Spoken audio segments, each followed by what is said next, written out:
Hey,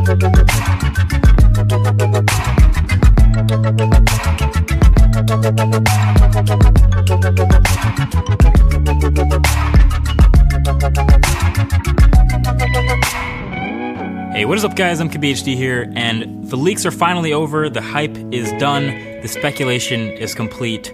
Welcome to your first look at the Samsung Galaxy S9 and the Galaxy S9 Plus. So in general, as soon as you look at it, it's pretty clear it's a refinement of what we've already seen with the Galaxy S8, but there are a couple new interesting things worth noting. So, what's new with these new phones? First of all, the all-new colors. There's the black, like usual, which is stealthy.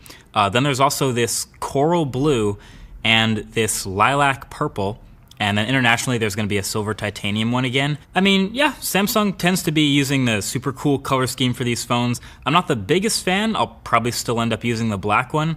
But the mirror finish stays. It's still super shiny and reflective like the past couple of years. This is probably a phone you'll end up putting a D-brand skin on to keep it from looking like a mess 6 seconds after you take it out the box. But yeah, they're keeping this look for now.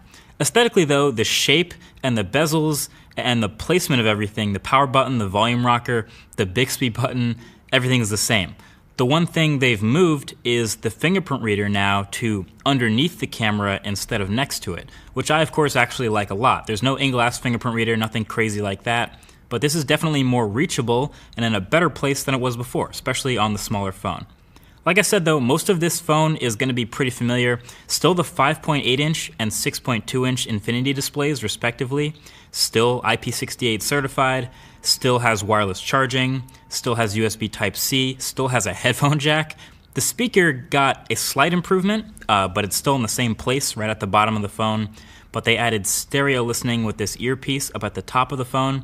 And from listening to it, it's a bit louder, but not significantly better in quality or anything. The coolest new feature though is it got Dolby Atmos surround sound. Something of course that is new though is the specs. You gotta bump the specs up to be a top tier 2018 flagship. So they bumped it up to get Snapdragon 845 and 4 or 6 gigs of RAM. So Galaxy S9 has 4 gigs of RAM and Galaxy S9 Plus has 6 gigs of RAM. It also has 64 gigs of storage plus micro SD card expansion. And they've also added a couple small things now like iris scanning from the Galaxy Note and facial recognition, so there's more ways to biometrically authenticate if it's not just the fingerprint reader. But obviously, by far, the biggest change and the biggest new feature that people were looking forward to for Galaxy S9 is the camera. All the teasers and all the leaks and all the hype for this phone were all focused, no pun intended, on that camera. So Galaxy S9 has an all-new camera system, and when I say camera system, really I mean the newest, most interesting part isn't the sensor, it's the glass, it's the lens. So okay, up until now, pretty much every smartphone camera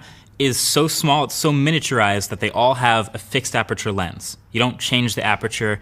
They fought from an f2.0 aperture down to f1.9, down to f1.8, f1.7. They're all in this battle to get as much light into the camera as possible, because that's a good thing. But something to know about wide angle, wide aperture lenses, and you know this already if you know anything about photography or video, is the wider you go, the softer it generally is. So a lot of photographers shooting with their lenses will opt to stop down to f2.4 or f2.8 because it's sharper there. It's way sharper there than it is at f1.8 wide open. So Galaxy S9's new camera is the first I've ever seen in any smartphone that can change apertures. It's a variable aperture lens. So you can shoot at f1.5 wide open, super huge amount of light, or you can stop down for more detail to f2.4. And you can actually see it physically doing this and switching when you move back and forth between f1.5 and f2.4. It's a pretty obvious difference when you get a good look at it. This is super cool to me. I've never seen such a small camera with a variable aperture before.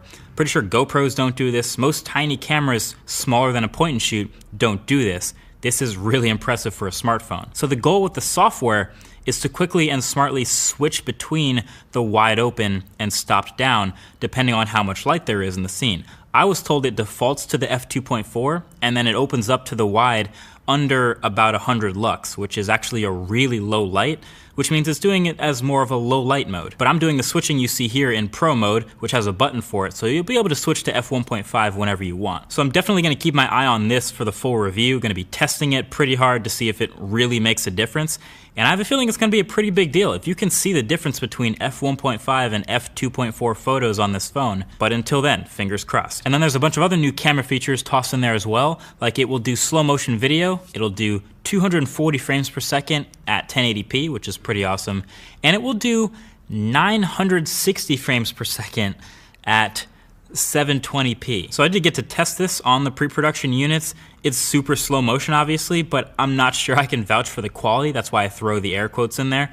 But even in this well-lit room, you can see a lot of grain. I'd like to test this outdoors though, maybe with something super slow like an explosion or something. I think a lot of people don't really realize how impressive 960 frames per second video is, especially on a smartphone where you're writing all of that to the memory as fast as possible. But it stretches 0.2 seconds of video to 6 seconds of footage. That's like turning this into a movie. Now, number one, it doesn't record audio, which that's probably fine. You don't really hear anything important with super slow motion video anyway, so it sort of overlays this music of your choice, which is neat, I guess.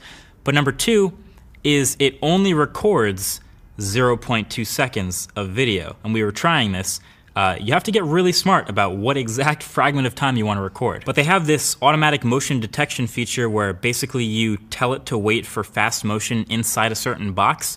You hit start, and then it waits for something to happen inside the box and records 0.2 seconds of that. So you can frame it up and move the box anywhere on the screen. It's cool when it works. I'll try it out. There is also in the camera a better UI for swiping through the different modes now, similar to the iPhone. There's better multi-shot for noise reduction and HDR capabilities. There's some Bixby improvements, so it'll do object recognition, things like what Google Lens is doing, and it'll also live translate signs that are in different languages, so that's cool. And something else interesting was it will overlay makeup on you, and then if you like it, it'll give you a link to buy that makeup. I guess that's pretty neat. But there's even something they're calling AR emoji. AR emoji. R emoji. An emoji ripoff. It's a feature that uses the front-facing camera to create an animated version of your likeness, so you can use that to record and send videos of yourself as this animation talking to people, or you can make yourself an animal too, no big deal. But bottom line, all of this stuff, all this new stuff in the camera is what makes it pretty clearly the biggest new feature of Galaxy S9. So that's what I'm looking forward to testing the most for the full review. Definitely make sure to get subscribed if you haven't already to be among the first to see that. But other than that, it is for sure the phone we were expecting. It's what we were looking forward to. And it's still premiumly priced, just barely below the Galaxy Note. I think the one thing that'll be more interesting to note this year is the bigger difference between Galaxy S9 and Galaxy S9 Plus. They used to be pretty close, and I actually think I almost gave an award to Galaxy S8 for being so close to its bigger brother as far as feature set. But this year, the Galaxy S9 Plus not only gets a bigger screen and more battery, but it also gets more RAM and more camera. So there's a bigger separation there, a bigger buying decision. But either way, it comes out March 16th, and the pre-orders start March 2nd, so just in a couple days. So let me know what you think. Is this camera, all this new camera stuff, enough to get you in line to get a Galaxy S9? Or maybe you're gonna keep waiting on some other flagships? Let me know. Until the next one, until the review, thank you for watching. Talk to you later. Peace.